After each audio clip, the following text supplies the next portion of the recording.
Um, well, my name is Marisa Evelyn Bowers, and the story behind that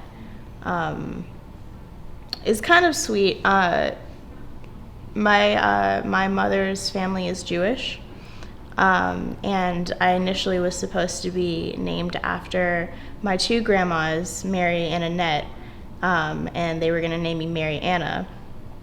But there's a Jewish belief that you can't name a newborn after a relative that's living. And so they had to nix that because at the time both of my grandmas were alive. When I was 4, my grandma Mary passed, which is unfortunate, but kind of as an ode to that, they named me Marisa. And then I took the middle name of my grandma Mary, so Marisa Evelyn. And it's only spelled with one S because Marisa is actually an Italian name, and my dad studied abroad in Italy when he was in college, and so he just fell in love with the country, and so he took the Italian spelling of the name with only one S, as opposed to most other Marisas you meet have 2 S's. So not the most interesting, but kind of sweet. So 2 more questions. All right. Switch. Okay. Do you believe in any conspiracy theories? I definitely believe in aliens, and I can't fully go one way or another because I don't ever really get too involved in conspiracy theories. But I guess the one conspiracy theory that I do believe is that they have reached out, or maybe, I don't know if they've landed with the Area 51 thing, but I think that they definitely have reached out to us in some ways. And then that has been covered up by the government because the government likes to hide a lot of stuff. So, which is like understandable to a degree, of course, but I totally believe in aliens. I think it's strange to think that there's no such thing as aliens because we live in like the vast galaxy. Like, we're not the only people, but or beings rather than people. But yeah, I wouldn't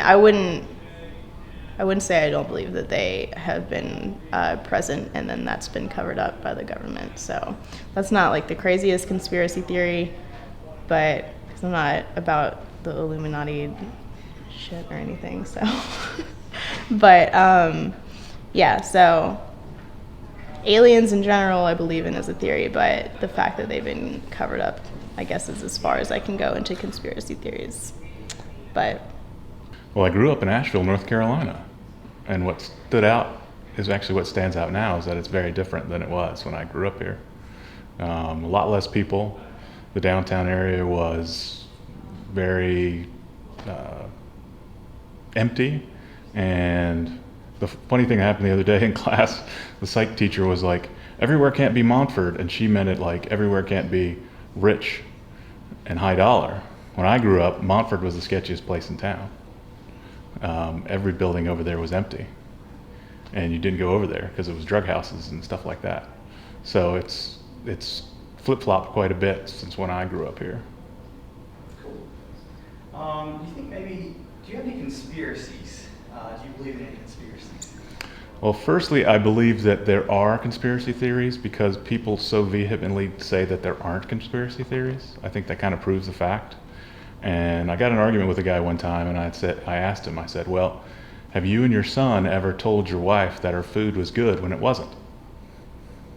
And he was like, well, yeah, that's not really a conspiracy. I was like, yeah, that's exactly what a conspiracy is. So yes, I do believe that there are conspiracies out there.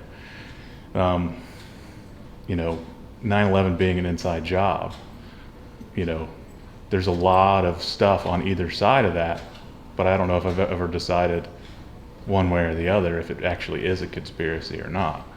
But there are things that people aren't telling you, and anytime there's things that people are keeping a secret and aren't telling you, that's a conspiracy. People think that, oh, well, it can't be a conspiracy because there's so many people involved. Political parties are conspiracies. The administration of this college is a conspiracy. It just is. So I do believe that there are conspiracies. How far are we in? How many minutes? 2. 2? Let's ask one more question. What do you want to answer? My name. Oh, I got the name Phillip. How did you get the name my father, he tried to take it upon himself to name all of the kids. And my sister was first, and her middle name is May because she was born in the month of May. So we're starting off with that kind of thing going on. My brother's born in July. Well, you can't really name a kid July, but he tried to call him Julius. And then that was from Caesar, but also July. That didn't happen. But he was actually named after my dad. So then I'm the third one that comes rolling along, born in August. So he was literally going to call me Augustus, another Roman emperor. So luckily that my mom talked him out of that, and Philip, because King Philip the Great, and so he was very much into history and ancient leaders. Do you like your name? I'm okay with it now. I didn't like it when I was young. It made me different, and so I wasn't a big fan of it back then. Now I don't care one way or the other. I used to think if I had a chance, I ever got to the point of like, oh, I'll just pick my own name. Now I'm fine with it. I keep it. If I change the name, it'd be my last name. Because it's made up too.